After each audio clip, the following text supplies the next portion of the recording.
be over, but we're getting closer. 1 month to go.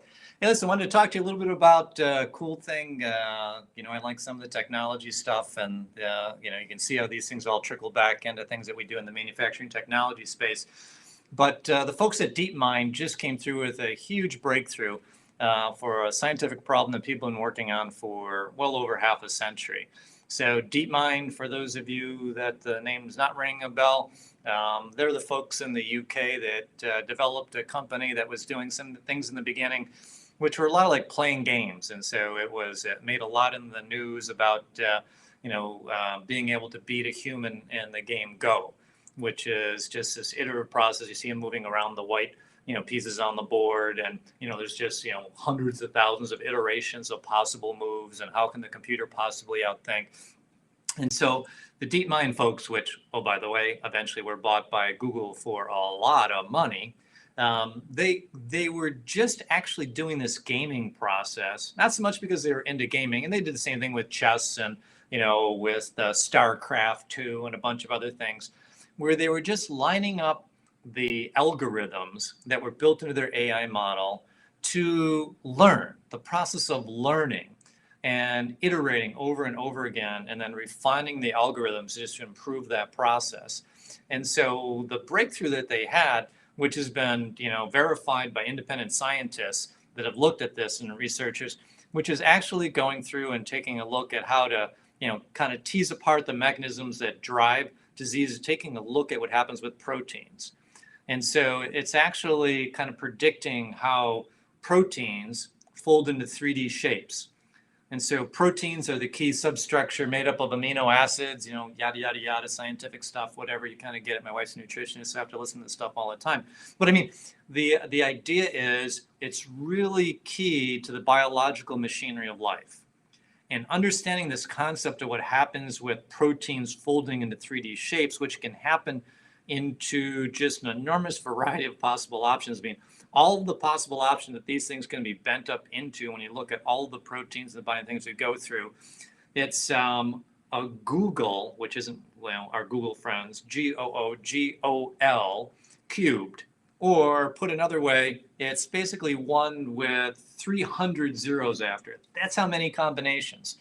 So if you had to leave it to the average, scientist to go through and do this, it's going to take years and years for them to go through, and eventually they do. And there's probably 140 that they figured out of the tens of thousands to hundreds of thousands that they need to figure this out for. Well, the folks at DeepMind were able to use these algorithms, and they've become mature and powerful enough that they're actually able to apply them to these scientific applications, which is really, really important. So when it comes to diabetes, malaria, other things, and COVID, so different iterations are able to drive and do and actually figure out what things need to be done. So like when you're figuring out, hey, how do they do this warp speed stuff of taking 3 to 4 years to figure out how to get solutions done in the space of figuring out, virus vaccines, how can that happen? And you start to think about, well, if we're mapping the genome, if we're starting to leverage other AI tools like these guys have, Keybotics, a company that I've mentioned a bunch of different times up in Canada, figuring out how to use AI to drive, creating new elements. These things can start to happen at a much more exponential rate than in the past. So what's all that got to do with our space, right? This is just really interesting to see, because the concept of maturing the algorithm, or what they did with the gaming process to get it ready to go do these real scientific applications, going to be the same thing in our space. And so applying these algorithms, applying these learning models to looking what's happening with, metrology information from a process, or just actually kind of a machining sequence, heat buildup, tack times, whatever you can garner and collect data on, the more you can have it use that data to figure out the outcome. So had something we made, it measured out like this, what were all the parameters that made it come out like that? And then look at, if you're making thousands of that part, what are those data sets, and have it learn, okay, what are the predictive things I can see from that? What might I tune and do differently based on having that information? The ability to actually mature algorithms is going to be enormous. We're seeing that impact as this release that just came out in the last day or two relative to DeepMind's. You can see it applying to our space, and it's really, really interesting.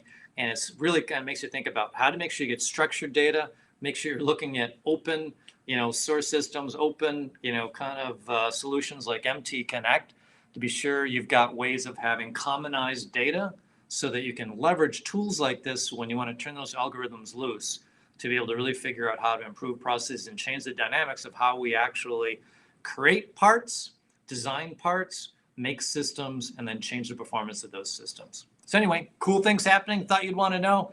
We'll be back at you in a couple days and see what else we can throw your way. Have a great evening.